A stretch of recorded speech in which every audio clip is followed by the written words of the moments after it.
I saw a beam of light everywhere. And then the moment I saw those beam of light, I thought to myself, the rapture is here. It's like in the corner of her eye, seeing like a little boy or like a little ghost going to one of the rooms. It's a journey in the self too, because you find your intuition and discernment. But we got to realize that there's duality here. Maybe 6 or 8 times over the course of a couple of years, I would wake up to this dark figure standing at the foot of my bed. The green agenda is the obliteration of the human soul. They use children to do that. They can't do it without children. They need pure souls. And you cannot conduct a black mass without pure souls. When you see that there's darkness, Satan exists, or that there's evil on earth, or that there's actually demons or whatever, I think it's a frequency when we're all together, really. The light started like flicking off and on.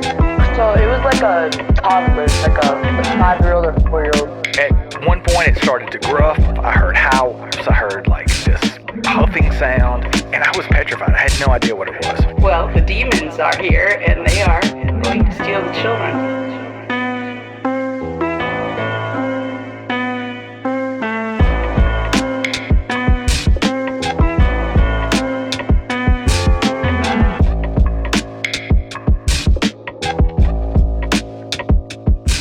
Welcome to the show, everybody. You're listening to Apocalyptic Anomalies, where we shine light on the shadows to unlock all the secrets of our universe. I'm your host, Abner J. Valdez. If you have a crazy experience or a story you want to share on the show, email me at apocalypticanomalies@gmail.com. That's apocalypticanomalies@gmail.com. Or you can hit me up on Instagram or Facebook. Either way works for me. Just get in contact with me. Today on the show, we have Gary. Gary comes on the show and talks to us about his experiences with aliens and UFOs. So let's get into the show right now. Sit back and enjoy the show. All right, welcome to the show, Gary. How are you doing today? I'm doing good, Abner. Thank you. How are you? Good. I'm doing good too, man. Thank you for being on the show today. Before we start the show, can you tell the audience where they could find you and your work, please? Yes, I could. I have a group, Facebook group. It's UFOs, UAPs, Extraterrestrials, Aliens, and the Human Connection. And that's Facebook. Every day, all day. Yeah, so I'll definitely be putting the links on the description. I know you mentioned earlier that you have other links. So if anybody's interested in looking Gary up for any content and, just to have a conversation with him, I'll be putting the links in the description below. Make sure you guys check those out. Gary, I kind of want to let you go ahead and take the floor here. Is there any experiences that you would like to share here with the audience? Please be as descriptive as possible. Okay. Why don't we start with how this all came about, Abner? My first experience, I was probably 5 years old. Very common with people. They come to your room. I could hear them shuffling around in my room. I call for my mom. She's all, no, you're just dreaming. Go back to sleep. It's odd, So they did this a couple times, scared the hell out of me, and went away. Then I was probably, 25, 26. I'm going home from work with a friend. I'm talking to him. I'm driving, and he shuts up, and I look over to the side, and there's just this huge mothership. And this is in Santa Clara, California, right by the 49ers Stadium, Great America. And I'm looking at this thing. I mean, this thing's the size of like 2 shopping malls. Oh my God, it's a effing UFO. And this dude's all, no, it's not. No, it's not. Just totally goes into denial, Abner. So I turn and I drive towards this thing. And it's floating. It's just setting, kind of spinning, very slow.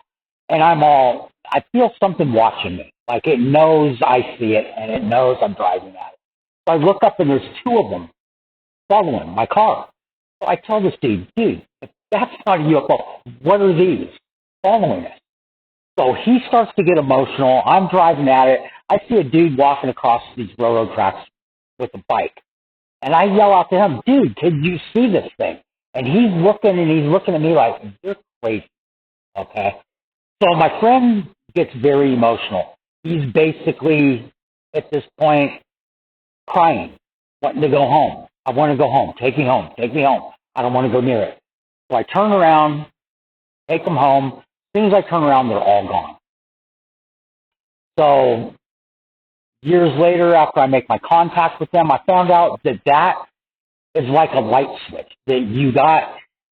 I don't want to say an implant, like a physical implant. It's like mental. They appear to you, wham, it sets you on a path. So I start reading on UFOs, reincarnation. I mean, before this, I played in heavy metal bands. I partied. You know, that was my life. That's all I wanted to do. Play music, have fun. UFOs were the furthest thing from my mind. So I'm reading on all these books and whatnot. And about 5 years, Abner, goes by. I start going through a near-death experience. It's like, it feels like your brain's flipping upside down in your head.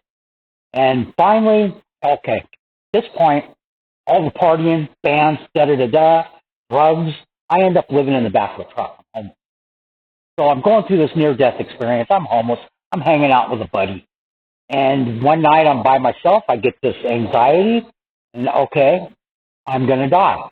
I lay down, accept the fact that I'm going to die. I lay down, back of my truck, voice starts talking to me. Starts explaining to me there's a creative river around our planet. We tap into this like with music. And it shows me a song that I wrote. And the song Bulls on Parade by Rage Against the Machine, very similar with this wow, wow, ticka, ticka, wow, wow.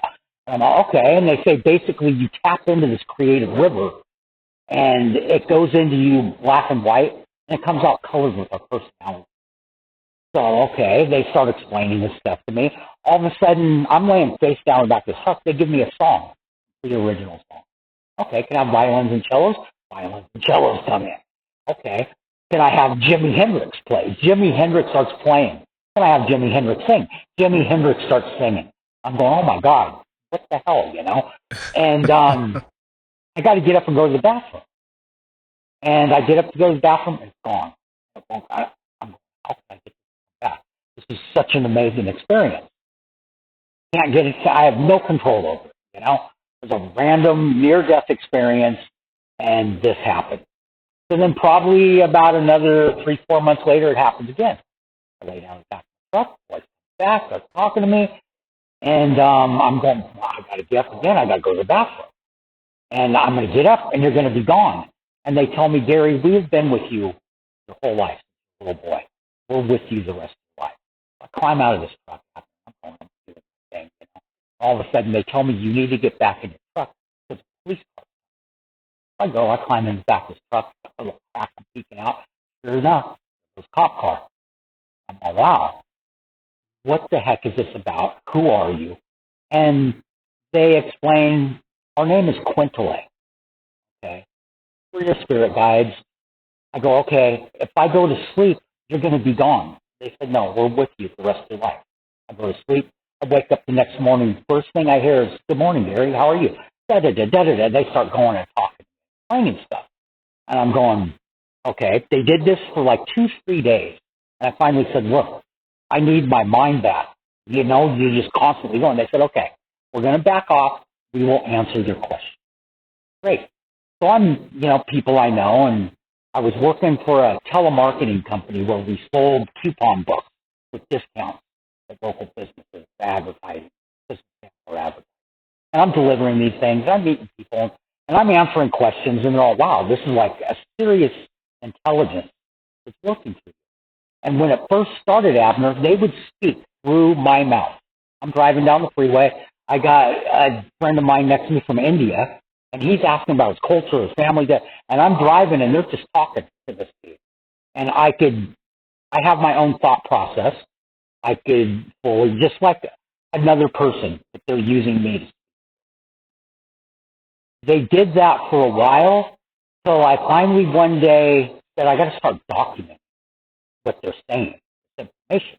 So at that point, they didn't really have computers. This was probably 96, 97, and I'm writing. I mean, they had them, but I'm living for to eat 3-4 days at a time. So I start writing this out, and once I started writing it out, the voice speaking through me went away. It came back here and there. There's times when they've shut me down, Abner, and have spoken to me. And I don't remember the conversation. Usually when this happens, it's not a good thing. And I come through, and whoever it is they were just talking to is not happy. You know? And that's how it started. Now, at that point, I got the voice. They're talking to me. I started going, okay, you know, I got psychic abilities. I'm going to do psychic readings. I'm answering questions, helping people out. And one day I'm in the back of this truck and I'm reading a book, and it's a book that I found on a dumpster. And it was on where the forks go in. It's sitting right there. I pick it up, and it's about a race of aliens that are human in appearance that basically one day certain people step out of society. I like to use the guitar player Steve. This dude, I've wondered if he's actually human. So you got certain politics, certain actors, certain musicians in this book step out and say, look, we're aliens. And then they start to integrate their society in. They got this artwork. The people look at this artwork. Some of them get spun and do weird sexual stuff. Some of them get enlightened and get intelligence. So I'm reading this book in the back of this truck, and something makes me look up at this cloud, and a little, like a wireframe UFO comes out of the cloud, goes back in, comes out, goes back in. And I'm all, what the hell? And they're all, well, this is who's communicating. We're non-human.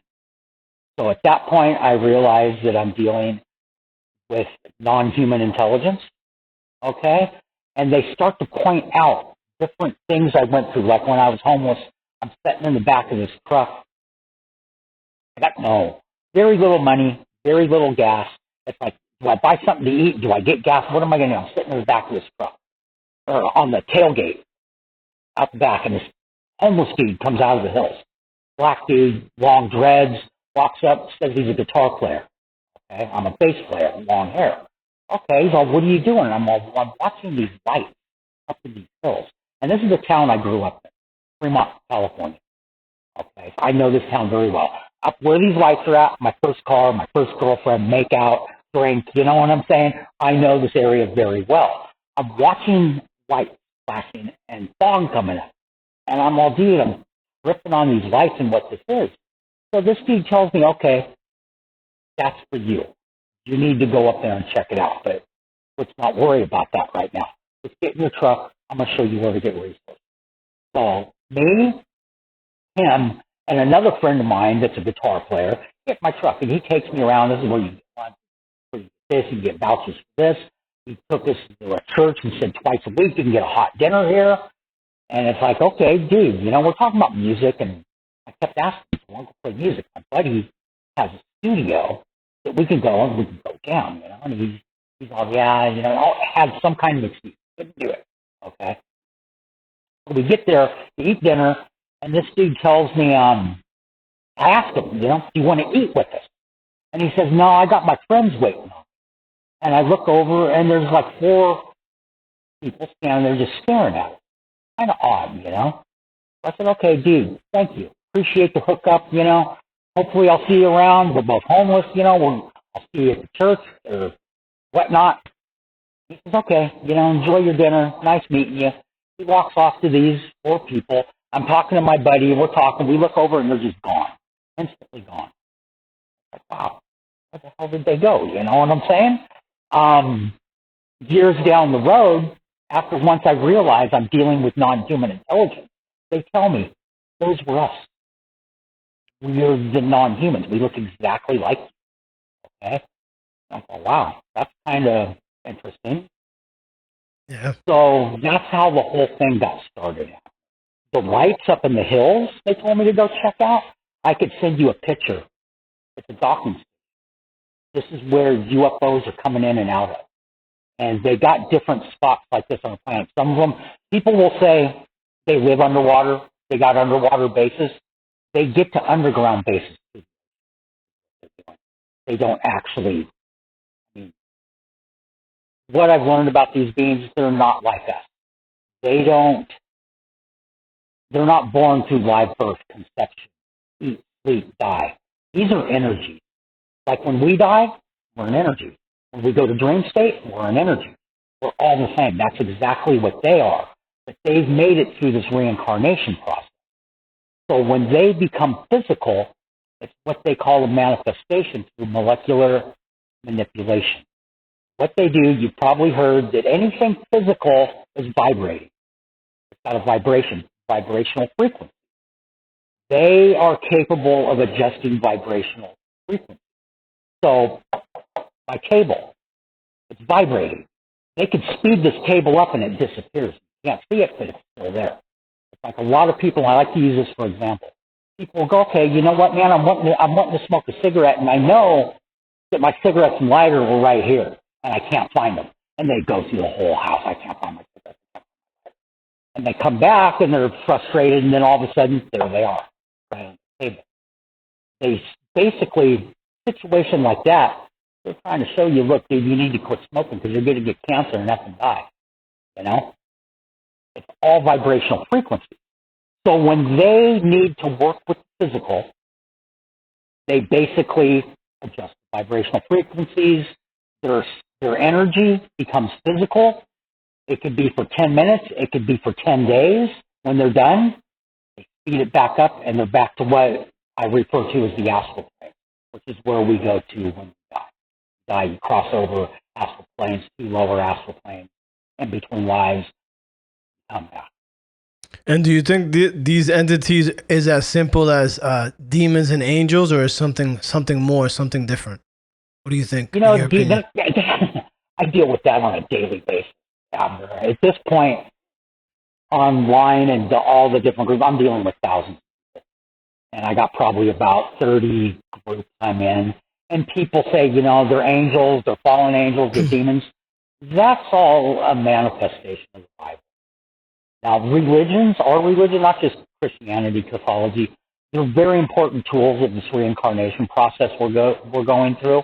Very important, but they're not the end all. They're tools to achieve certain life lessons. So angels and demons are just a manifestation of that. These beings have been on this planet for billions of years. They haven't, like people say, well, the Anunnaki came down, they did this, that, and the other, and they left. We're waiting for them again. They never left. They've been here. The reason this planet was created and the sole purpose of it is genetic development. So you got 2 types of beings. People all they're crazy.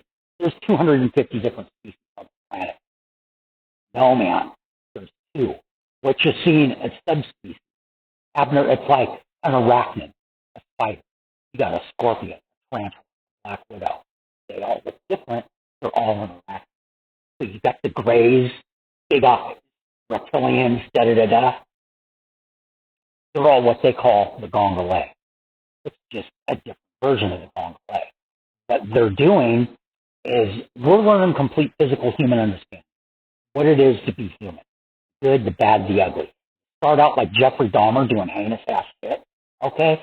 You develop karma, you have to pay back these debts, and it goes from hate to love. Okay? We're in kindergarten. The ones with the big eyes, they would be the equivalent of achieving their master's degree.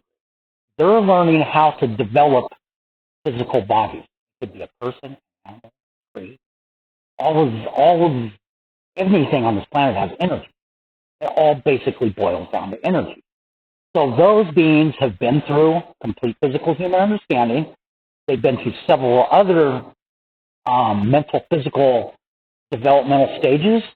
Now they're learning to develop the physical bodies, okay? Then you got these beings that are known as the Pleiadians, the Anunnaki, the Arcturians. These are the ones that I communicate with, the ones that look human. They're known as the Sinye. And that is just nothing different than I'm Caucasian, you're Hispanic, this dude's African, this chick's Asian. We're all human. You know what I'm saying? Those beings are what you would, I guess, refer to as the organizers. They're the ones that are in charge. They're deciding where genetics are used. This planet is a developmental warehouse genetics that's used to colonize other planets in the multiverse. So they're not coming from there to here to study us. They're developing here and taking to other planets and developing individuals that could be like us, a cross between us and an animal. I mean, I put it like this, Abner. There's billions of people on this planet, right? The multiverse is so fast, it's so vast, each person on this planet can own billions of galaxies. That's how vast it is out there. There's a lot of life. There's life forms that would destroy us. They can't get to it. They got us placed in a very specific outer edge of everything, where they could safely develop, create, and use elsewhere. Now, these Palladians, Anunnaki, that were human, that's why they say, the Anunnaki created us and or bioengineered us to mine the gold and da-da-da. Well, you think about it, Abner. If these individuals who create life, create the physical, plants, bodies, humans, soul attaches to the body, it dies, it goes off, goes through these processes, reincarnates, wouldn't it be much easier for them just to develop and develop gold? They don't live like us. They don't have a house with 2 cars and kids in college. These are energy beings that manifest physically for the developmental process. Now, the Palladians, Anunnaki, they would be in the equivalent of receive their PhD.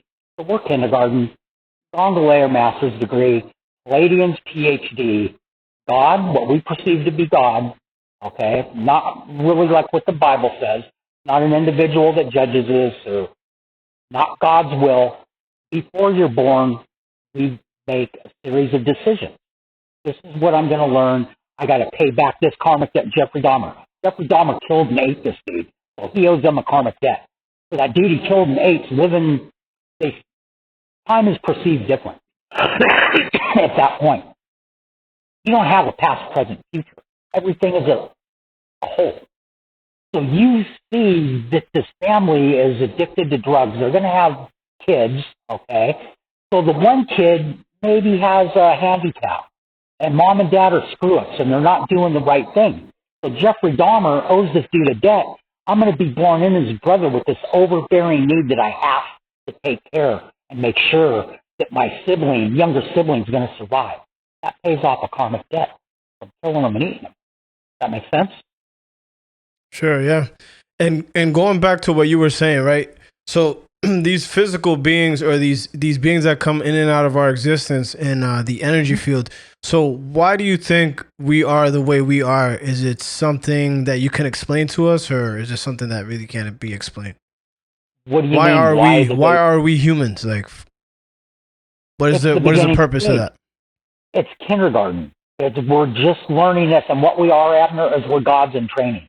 That's what I was just about to get to. Okay, so you got kindergarten, yeah, go for it. master's degree, PhD. Okay, God is like the advanced CEO of the organization. God helps us make the decisions. Starting with Jeffrey Dahmer, okay, you owe this debt to this dude because you ate him. This is what you're going to learn if you're going to be involved like me with these ETs. This is the 113th life I've dealt with. So this is why it's so easy for me to communicate with them. Started out my first life with them. You learn the bad, it ascends the love. My first life, terror, scary, freaky. I've ascended past this, okay? So we're all working to get to the stage of God, or God's in creating, or God's in development. Once again, vastness of the multiverse, there's so much opportunity for life and create. It's what they call the process of creation. Now, this process, in and of itself, creates energy. This energy is like our spirits before we're physically born, or in between what the Buddhists call the between. I'm a Buddhist, okay? Now, strict Buddhist, but I follow by Buddhist principles. How about that? So the between, that's where we're at in between the physical, okay? This whole process of learning, this process of creation, they call it, creates energy. It's in these, it's what they call the mid-causal plane. You got physical plane, lower astral plane, mid-causal plane. This energy drops into the mid-causal planes. It's an entity, which is a group of souls. It fragments, drops into the lower astral planes. It starts the reincarnation process, and you're in kindergarten, and it just keeps cycling. And is this something that you learned on your own? Do you feel like going through your process, or is this something that you learned through these beings, through this energy, in other words? It's it's some of it they will straight tell me. Okay, some of it is like reading books, watching documentaries when I first started this, and they communicate me. They're in my head right now. They're in my head. Okay, I'm watching or reading a book, and they will chime in and say, "That's not reality. This is reality. This is the difference." Okay, like with the Anunnaki, with the gold. Okay, now that's mythology. It's like Greek mythology. There's no old man with a beard up in the sky throwing lightning bolts at us. Mythology. That's with the whole Anunnaki with the gold mythology. So it's been a process that some things they will give me a panoramic picture or a download, like with the prehistoric and the Stone Age. I could get to that in a bit when we get off track. It could be, it's a voice. They will talk to me. They will talk through me. Basically, any of my senses that smell, never smelt anything. And people say, well, I've encountered these reptilians and I smell sulfur. They smell like sulfur. They smell bad. I'm sure that's true. It depends on the individual and their soul contract. Are you familiar with soul contract? Go into that for me in the audience. What is a soul contract? A soul contract is like I was talking. You're born, you die, you go through these lower astral planes. Once you walk through the light, okay, let me go back. You die. You cross over, you're in the first lower astral plane. This is where people will experience heaven, hell. They get lost, they get hung up, they don't want to leave, they got a child that they can't lose the attachment of the child. Some people, you'll hear people say, I talked to a relative, and they said it's not time, you got to go back. That's lower astral plane. Some people will die. It depends on your soul contract and your belief system, Abner. Say somebody is Catholic and they chose to learn lessons in Catholicism. So they basically, when they die, you're going to go to your heaven or hell. What did you buy? Did you abide by your religion? Were you a sinner that used that as a crutch? Like I did, people say, you want to find Jesus? Go to prison. People are finding them all the time in prison. And people do bad things. I had a good friend, singer, brilliant, talented dude, would go shoot a needle in his arm, go do home invasions. He finally did 3 strikes, you're out in California, And every time he went to prison, he became born-again Christian. Oh, Jesus died for my sins. I'm no longer responsible. So that's an example of using religion as a crutch. Okay? So once you realize, we use this for example. Some people say blackness. I die, I go into blackness, everything ends. You're in blackness, you're reasoning, you realize you're reasoning, and you go, wow, things didn't end. You see a light, you go through this light, then you go to this upper astral plane, the second of the 2 lower astral planes. This is where time's different. You have access to your Akashic records, your past, present, you see what you need to learn, you see your karmic debts. This is where you have a knowing of everything, basically, Abner, and you're in the presence of God. And this is what God is about. God's going to help you make these decisions. Like I said, Jeffrey Dahmer owes this debt to this person. I'm going to go in and I'm going to go pay off this debt and take care of this person. God guides us through his decision process. Me, 113 lives dealing with these ETs, okay? They're there in my pre-birth meeting. This is what you're going to do in this life. We're going to get this information out. You're going to help so many people. Because I got a karmic debt, I had psychic abilities and a past life, and I was a charlatan. I was a fuck, Abner. I took advantage of people, and I lived high off the hog. This life has been rough, dude. I got guns in my head, in my mouth, I've been shot at, been homeless for 10 years, drug addiction. I had to take all that to basically help people and pay off this karmic debt from being a charlatan. I help people for free. All of this, in the presence of God, being involved with these beings, you enter into a soul contract. This is what I'm going to learn. So that's where. So I got a question about that. Why do you think we don't remember, I guess, our past from this life? You know what I mean? Once we're born. Yeah, like we're born and we don't remember whatever happened prior to that. We just remember what's our life now, I guess you could say, until the moment we Exactly. die. Yeah, I What understand happens with exactly that? what you said. Some people say they call it the veil. You can't see through the veil.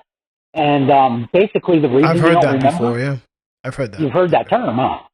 Well, basically the reason you don't remember is our learning. If you knew everything you've been through in the past lives, it would change your decision-making process. You know what I'm saying? You got to be blind. You can't remember none of this because we're learning from the decisions. It's like me, man. I went through this rough life. I could have killed myself years ago. I thought about it. I sat with the gun in my mouth, Abner, going, I'm done. I can't deal with this crap no more. But I realized, I realized deep inside, Abner, if I did, I got to come back and do this shit again. I'm not going to do it again. It's not been fun. So basically, if you have a knowledge of everything while you're physically alive, it's going to alter your decision-making process. We learn from the ramifications of our decisions. So would you say, in other words, what you would say is we have to kind of graduate this life to make it into the next life to move to the next stage, the next level? Yeah. Basically, yes. So our soul ages lifetime by lifetime, just like we're aging year by year, In a couple months, I'm going to be 62 years old. Year after, I'm going to be 63 years old. Each time you live a life, your soul is aging, and you develop relationships. You've got families that are long-term, that you start, I always go back to Dahmer, dude, because when I first went through this, and I'm asked, I had so many questions. But, dude, what's up with Jeffrey Dahmer? If we choose to come and live this life, my soul contract, why am I going to be Jeffrey Dahmer and eat people? And you look at the dude in interviews, and he's so casual about it. It's just, I did this. I had sex with them. I drilled holes in their head and poured acid in their head. It's basically, that's the kind of thought. Dahmer, threw me off. Oh, yeah, you build these relationships. So what starts with Jeffrey Dahmer? Okay, it is heinous. You pay back these debts, then say he does the thing with his brother, takes care of the brother, debts paid. Next life, Jeffrey Dahmer sees where these two souls can be husband and wife. And then the next life, the roles are switched with the husband and wife. And then you have kids, and the kids come to a different soul. You develop a family over 2,500, 3,000 lives to learn this whole process. It's a long, long process. It's not like you live 5 lives and it's done. Okay, me with these beings, the whole mental telepathy thing, is what they refer to as higher mental development. This is something, it doesn't come naturally. It's developed over multiple lifetimes. I've lived 15 and 100 and something lives. I'm an old soul individual. I've worked in 500 and something lives developing higher mental development. Okay. 113 have been with these beings. They help us. That's why I'm doing, not just me, a lot of people with the telepathy. Well, I got these beings, I'm mentally doing this. Yeah, they're helping us to develop it. You know what I'm saying? Is there anything you remember from the past life? Sorry to cut you off. I'm just kind of interested in this. No. Is there anything that you remember from the past life without like their knowledge or their saying, like anything you're like, oh, when I was, living in another country or another planet, I was a tiger or something. I don't know. Okay. This is an example. Like when I first started this. Yeah, go for it. When I first started this, like I said, I'm homeless. And I'd hang out with random people and parties. Or go back to a house with people. And I'm hanging out with this chick's house. She was a witch. Okay? And she had this book. And I'm looking at this book, and it was on Native American. And I'm looking, and I'm going through these pages. All of a sudden, I get this picture. And I see this man with braids, very plainly dressed. And his hair was super oily. Okay? And I just got this mental flash of living on the plains, what life was like on the plains. And that's what that was. Apparently, I lived like that in a past life. Most of it, as they have mentioned, like I got my guitar player buddy that was in my truck with the dude with the dreads, my guides. I've met him. He was 14. I was 17. Brilliant guitar player. This kid's teaching me to play bass. He became my best friend. I'm scared of heights. He's claustrophobic. Okay? My guide said, yeah, you two were brother and sister in Auschwitz. Okay? You were brothers. We were twins. They did experiments on us where they would lock him in a little box and they would take me and drop me from 1 feet, 2 feet, 3 feet, 4 feet, 5 feet. They did this till I died. That's why I'm freaked out on heights. I could barely get up on the ladder. It just freaked me out. So a lot of our phobias go back to past lives. Like someone's afraid of water. Someone's afraid of heights. But the only one to answer your question that I had a memory of would be that book with that guy in that picture. And I don't know if I personally knew. Oh, there's another one. A song. The TV show Beverly Hillbillies. Not familiar. I don't watch too much TV or movies. No. I probably should. Okay. No, you probably shouldn't. I think you're better off. So when I was a kid, 60s, black and white colors, Beverly Hillbillies. There's this guy that shoots oil, gets it. They move these total hillbillies to basically Hollywood. They live in LA. There's Comedy. the kid Justin. Comedy, exactly. Sitcom in the 60s. So there was an episode where this Jethro was the nephew, makes this string banjo thing and starts singing the song, Oh, Susanna, won't you play for me? And that just hit me to the core, and they said, you wrote that song. You had something to do with the writing of that song. Oh. And it was just a feeling went through me, Abner. So I was either there, had something to do with it. Maybe I was the Indian in that life, and I was around the white people. I don't know. And it's something you felt in your soul, right? Like you felt it. It resonated with you. Very much so resonated. Do you think, because of what you're saying with your experiences, do you think is that somewhat what deja vu is? Do you think? Because sometimes we go through things and we pause and we're like, I feel like I lived this before. You know? Exactly. That feeling you get. Exactly. I really do think. It's freaky. It freaks you out, man. It's happened to me, you know? It makes you think, doesn't it? Yeah, it's like, I've lived this before. I've seen this person with the same shirt, and I've never seen this person before. It's weird, very weird. It can be past lives. You know what else this could be, Abner? So like you're saying, okay, I've seen this dude with the same shirt. If he's wearing the same shirt and it's modern, that couldn't have been a past life. Because it's modern. It's like, say I'm wearing a shirt with the band Black Sabbath on it, and you have a deja vu Black Sabbath shirt, da-da-da-da. That's obviously most likely not a past life. I mean, there's a chance somebody wore that shirt in the 60s, died, and came back. But what this is, going back to the kindergarten, the freaking master's degree, the PhD, with these beings that have been through what we're going through right now. They've been through this. That's what people confuse to be the Matrix, that they think we're in a simulation. This is a repeating cycle. It's all happened before. That's what some of these deja vus. Some of them are past life lineups. Some of them is this repeating. One night I'm sitting in my bedroom. I'm not going to say exactly what I was doing, but I was doing stupid shit out there. And I'm going, all of this I've been through, all the knowledge, they've physically saved my life multiple times. Why am I doing what I'm doing? You guys must think I'm a complete idiot. And they tell me, Gary, we understand, because we've been there and we did exactly what you're doing. Okay? Just like your mom and your dad.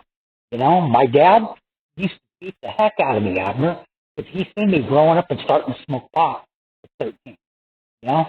Hanging out, he's seen me going into the music, the drugs, da-da-da-da. He's been through it. So he used to kick my ass, and my dad loved me. He was mean, he was hard, whipped my ass with a leather belt, but he's seen the path that I was going down, and he was from doing the wrong thing. So, your answer to the deja vu, they've been through it. They don't beat me. I tell people, my experience with these beings has been nothing short of angelic. They've changed my life. I was a drug addict, homeless, metalhead. They turned me on to this. Started teaching me, here to help people, here I am today. It's like my book. I'm trying to get a book written called Theoretical Gift, one foot in Buddhism and 1 foot planted firmly in hell. Because I've been there, Abner. And Make sure we got to have you on when that book comes out, brother, so you could talk about it as well. Let me know. I'd love to. I'd love to. I'd love to do repeat shows. In case, like I told you when we talked in the beginning, and you can probably tell now, they used to pay me to shut up when I was a kid. It's all good, man. That's what this is. That's what this show is about, man. It's for the guests to share their experiences and talk about what they feel, you know, and what they know is true to them. So this is awesome. Continue. I didn't mean to cut you off. I do that all the time. Forgive me for that. I like it. Dude, I like the conversation, you know? Yeah, for so, sure. I don't know. You don't got no questions? Yeah, so you said you've been through that, you know, you're starting to write a book, and it's you know, you said it's called Buddhism and The Theoretical Gift. Yep. And you got like a subtitle, 1 foot in Buddhism. Yes. 1 foot planted firmly in hell. Because you've been through that, right? I've been through it. I'm not a bad person. I don't go out beating people up. I've never killed nobody. I'll be very honest with you, Abner. I've hung around with gangster crips. I've hung out with Hell's Angels. I've done business with the men, you know? I was an outlaw for the first half of my life. I put the guns to the head. And, dude, I can tell you some crazy stories, which is going to be in my book. All this on the internet, I share information. I share what they taught me. When they set me on this path to help people, okay, and to share this information, it was made very clear that this information is not to be sold. I can't go, okay, I'm going to check this out. I've communicated with these aliens. They taught me what life is about, what they're about, the reality, what they call coming from the logos. But you got to pay me $500,000 or I'm not going to share it with you. That's bull crap, dude. I don't have the right to do that. I'm a spokesperson. It's about them now. I share what they've taught me absolutely for free. Someone comes to me, I use a kid as an example. I'm posting in one of these groups, and all of a sudden this kid, 13-year-old kid, asked me, have you ever thought of killing yourself? Oh, yeah. Only once, last week. How about that? He starts asking me questions, so I pull him in a private messenger, and I start talking with him, and, you know, well, what's making you feel like this? And we talked for probably about 2 hours in Messenger, and he's all, dude, are you a therapist? He asked me if I'm a therapist. Well, dude, I'm a high school dropout. I'm not a therapist, but in a sense I am. I take what I've learned, I take my life experience, I help people, and it's not right for me to charge kids to help him. That's what they told me a long time ago. At some point, I may make millions and millions of dollars on it, and I do a mantra. I'm into chanting and meditating, this kind of thing. So I'll chant. I'm going to make millions and millions of dollars. I'm going to help millions and millions of people. I got a business plan called Work for Life. It focuses on a lot of young mothers that dudes get them pregnant, bail. What do they got, dude? They got Walmart, 7-Eleven to try to support kids. They have no conception of how to buy a house, how to develop credit. So I went from homeless, so I own my home now. I got out of that. I developed a career. I bought a freaking house. When I'm homeless, I'm crying on Christmas, soaking wet in the back of my truck. Come on, I got to get out of this. I'm going to buy a house. I did it. So Work for Life. Hey, congratulations, man. That's amazing. Thank you. Thank you. Yeah. It was a lot of work. Like I said, for years, Abner, I sat there going, why me, man? I got an older brother. He's never smoked a joint, you know? He's got 2 multi-million-dollar homes. My dad got him a job right out of high school in the 70s, making $22 an hour. Union, made money, never did the perfect right thing. Why has all this happened to me? I used to get down. I'm picked on. This, that, full contact.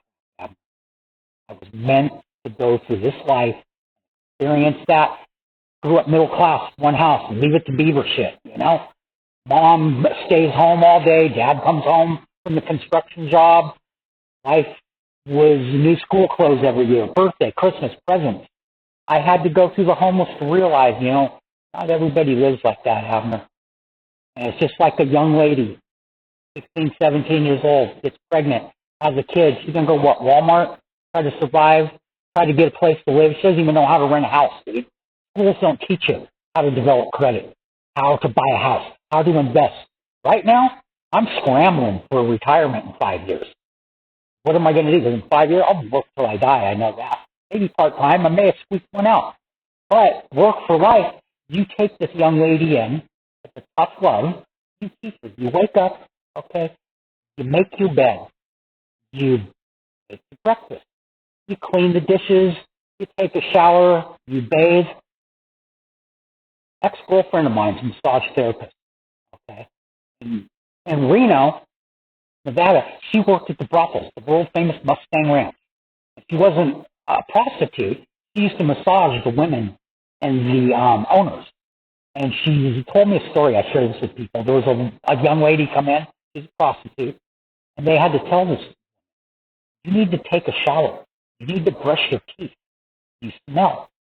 Literally had to tell her this. Kids are raised by a TV. They don't know this. So you train them in this. And then train them to do all of your basic personal crap. Then you train them in to be a CNA, nurse.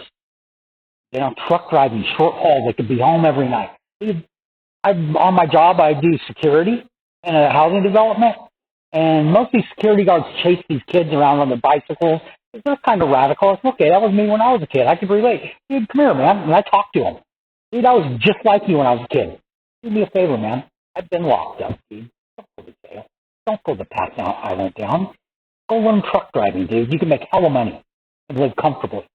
So you teach them a trade, Abner. You teach them this is how you develop your credit so you can buy a home. This is the process of buying a home. This is the process of developing a retirement or saving money for your children's college so you could live fucking better, man, and not go down this vicious cycle. And you know what? Schools should be teaching these kids stuff. They don't. The schools are nothing but a babysitting service to keep the unemployment rate. All nonsense. So that's, I need money to do this. If I could get it started, I plan on going to the Oakland Raiders, or Las Vegas Raiders, Las Vegas A's, all these sports organizations. You get every one of these sports figures, multi-million-dollar contracts to donate 1%. You can cure this problem. You get it's amazing. Off the street, So yeah, I got goals. I would love to make this money. I would love to have a better life. I mean, I'm happy. I'm comfortable. I have a home. I have a job. I live paycheck to paycheck. I'm average dude. I don't make all that much money. When I get paid, everything fell in place for me when I bought this house. And I'm pretty sure they put me here. They manipulated all this. So right now, I'm surviving in a market that normally I wouldn't be able to survive because rent's so high. I'm locked in with this mortgage. And it's weird, dude. I went through all this hard stuff, but I got what I need, Abner. I want more. I got a child. I want more for my daughter. Of course. What parent would, For sure. So that's my work for life. I got business plans. You get these sports figures. You could change, dude. Yeah. It's kind of nonsense. This world has gone so sideways, dude. Yeah. Things are so bad. I see it every day, man. I sense it every day. It's just craziness after craziness. And, a lot of it might be the propaganda and the stuff they push on the media, but there's a lot of things that you feel in your soul and your spirit. Like, man, something is not okay. Something is out of sync. Something is whacked right now. So it's very crazy, very crazy stuff. You want to talk about this one for a minute? Yeah, go for it. Yeah, for sure. Yeah, dude, you just nailed it on the head. Things are out of sync, and it's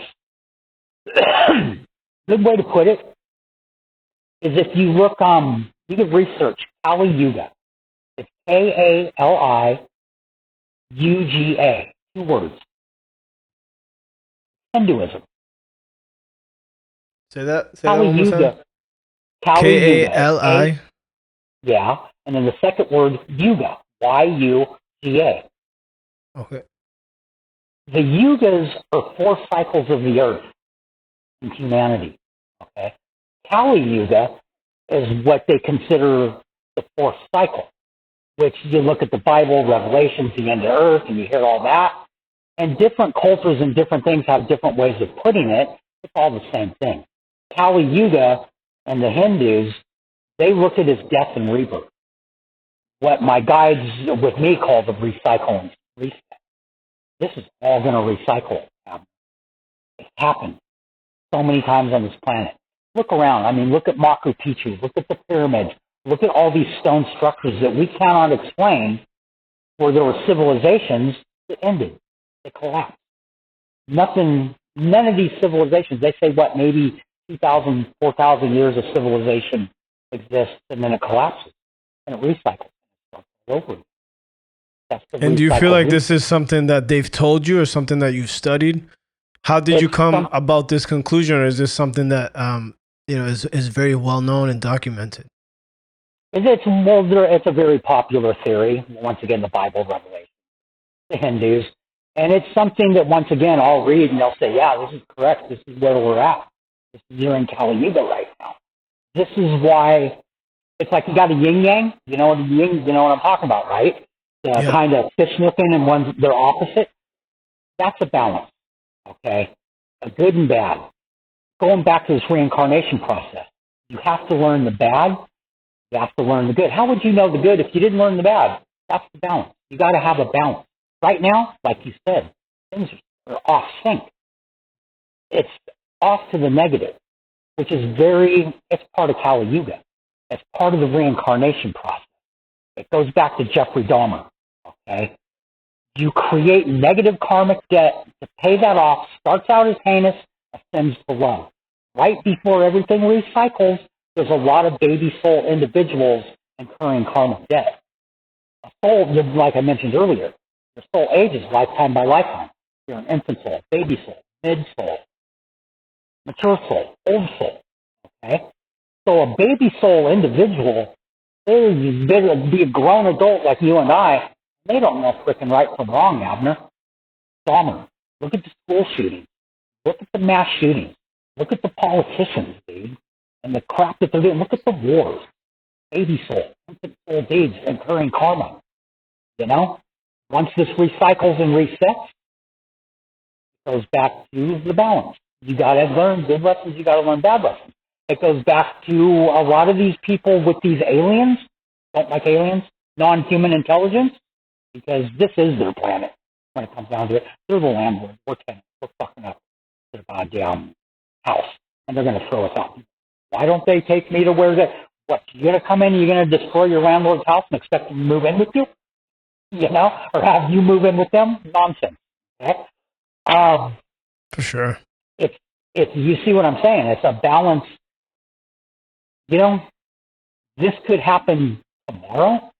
It could happen in 50 years. They've never given me a date of when this is going to happen. And there is a good reason for that. If you knew this was all coming to an end in 6 months, would you go to work or would you do anything like that? No. Not at all, Abner. Not at all. I would spend as much time as I could with my family, you know? Exactly. That's what 90% of the people. Some people go, dude, it's party like 1999, you know? No, most people would go, you know, my kids, my family, my folks, love, you know? Yeah.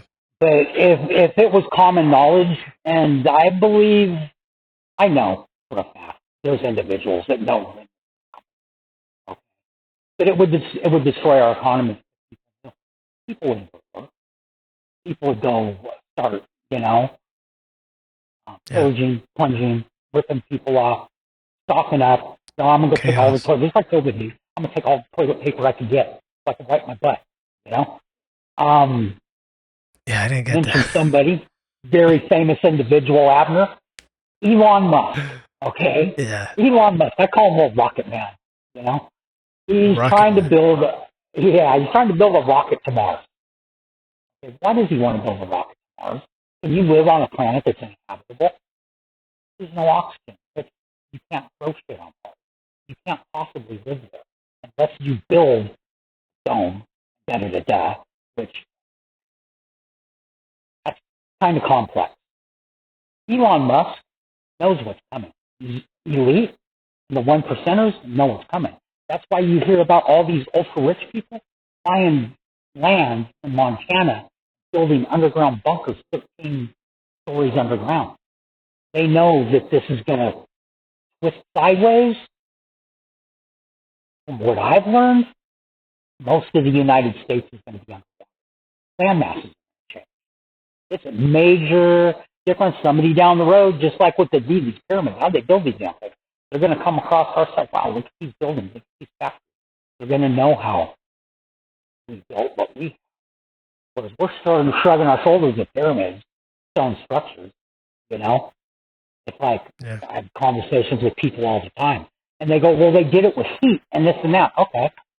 I've thought about that for a lot of years. That's a very viable concept. But would that not leave a factory and tools?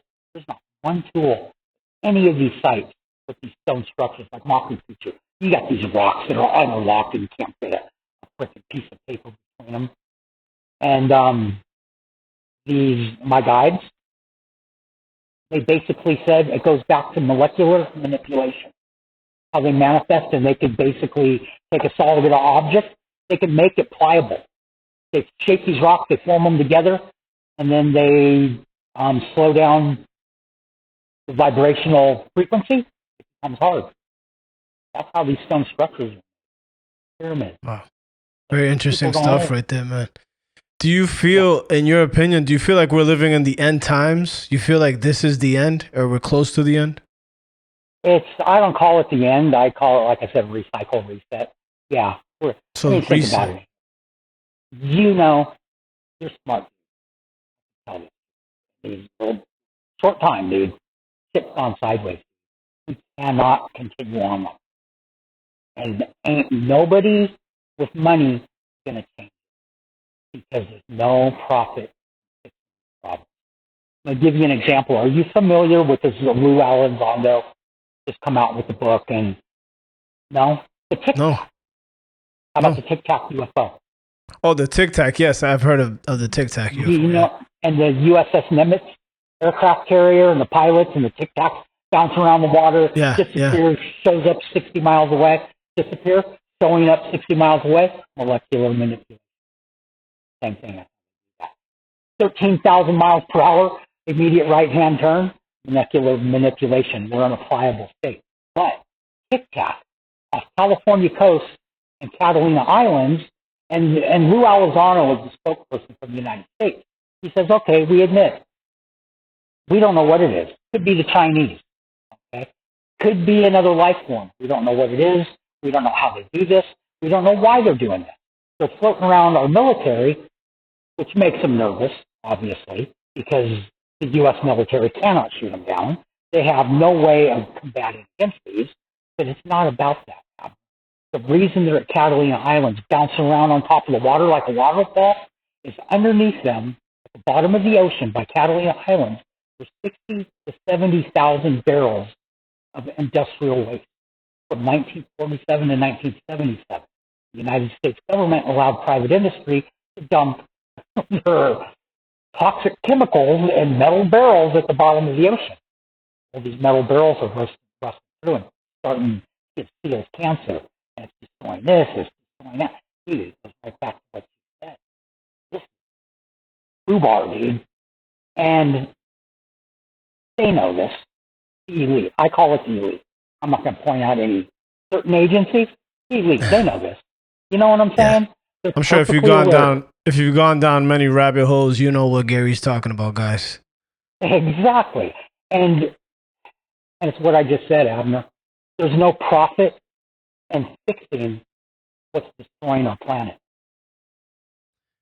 Gary, what in your words, what in your opinion is the solution to, such destruction on this planet? What is the solution?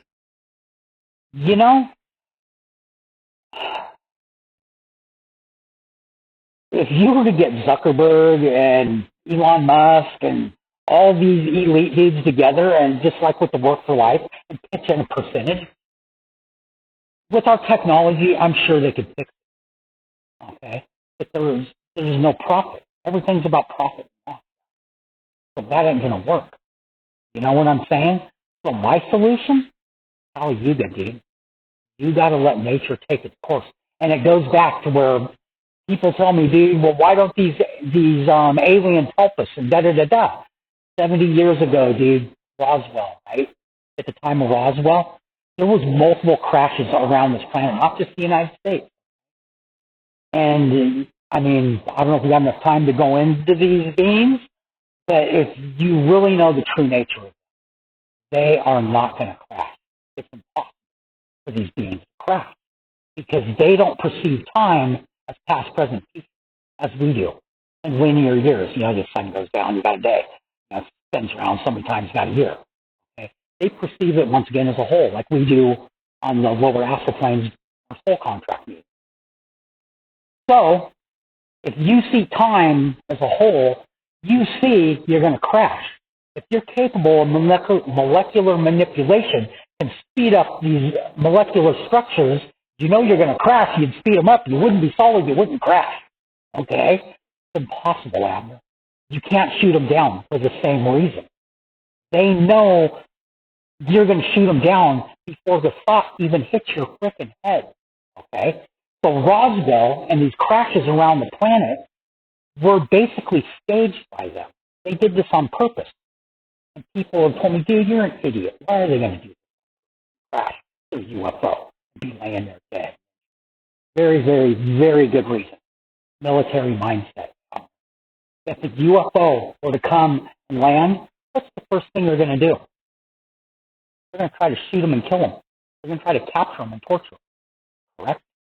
So they crash, where they're dead, one wounded. The humans are now not on the defensive. It opens a line of communication. So they started communicating with agencies. And people go, well, Roosevelt, he gave them permission to abduct humans.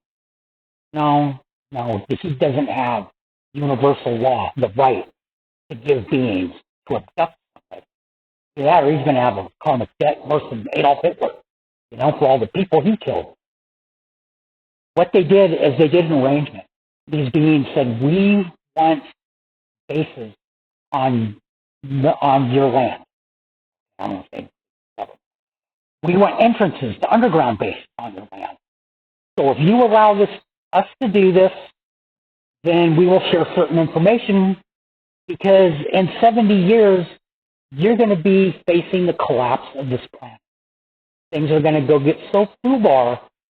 We're going to give you information, insight on how to avoid this. We have one condition. You don't use this to kill people. You don't use this to destroy the planet. We're trying to keep this from happening. You don't use it for war. Well, Abner, what did they do? They broke the agreement with these beings. So what did these beings do?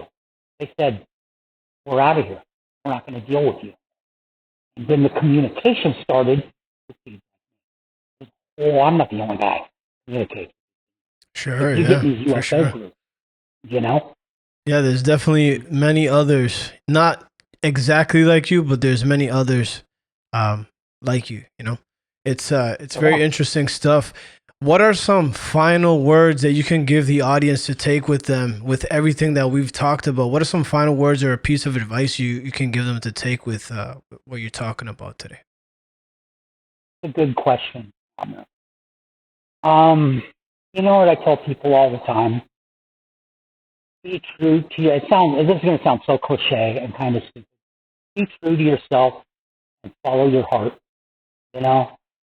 Try to just do the right thing. And some people, I say follow your heart. I followed my heart. It put me through hell. But I'm where I'm supposed to be, dude. I'm helping people. I'm trying to get the word out. Just, try to help somebody. Like me, my kid saw her family car get Molotov cocktailed by a vet from Iraq, burnt to the ground. So she started thinking all veterans are bad. Every time we're together, veteran, dude, appreciate you, appreciate everything you did, appreciate what you've been through. Appreciation, dude. Just appreciate what you have, appreciate people, and tell these people that mean something to you that you love them because they may not be there tomorrow, Abner. Now that, and dude, look into Buddhism. Y'all want to read one book in your life? Go get the Tibetan Book of the Dead. I think it should be mandatory reading. Definitely. You heard it there, guys. Gary White, one of the good guys there. One of the good guys fighting the good fight, guys. Gary, can you tell the audience one last time where they could find you and your work, please? That Okay. page you gave us in the beginning. Sounds good. And I'm going to give Abner a link that he could post on the video. But my Facebook group is UFOs, UAPs, extraterrestrials, aliens, and the human connection. That's it right there. Awesome. That's my group. And I'll be not posting the those links. Yeah, go ahead. Sorry. Not the largest group. We're like just about 50,000 people, but a lot of authentic experiencers that are authentic, that are like me. They've been through these experiences, a lot of knowledge in that group. If you have questions, I'm available. This is what I do. I'm not going to charge you. I'm going to help you out. Awesome. Solid guy right there, guys. I'll be putting the links in the description below so you guys can check out Gary and all his links. Gary, thank you so much for being a guest on Apocalyptic Anomalies. We'll be in touch soon, brother. Thank you, Abner. I appreciate you giving me the time, dude. Thank you, man. Have a good night. Yeah. Yep. Thank you for watching the show, everyone. I hope you guys enjoyed that episode with Gary. Very interesting stuff right there. Very amazing experiences and encounters. And remember to share the show because that's the only way that this podcast will grow. Make sure to give the show a 5-star rating and review on Spotify, Apple Podcasts, YouTube, or anywhere you guys might be listening to the show. And if anyone out there listening that wants to share an experience, please reach out to me because I'd love to hear from you and have you on the show. Until next time, everyone, stay safe, stay blessed, and remember to innovate honesty and always illuminate the truth. Bye.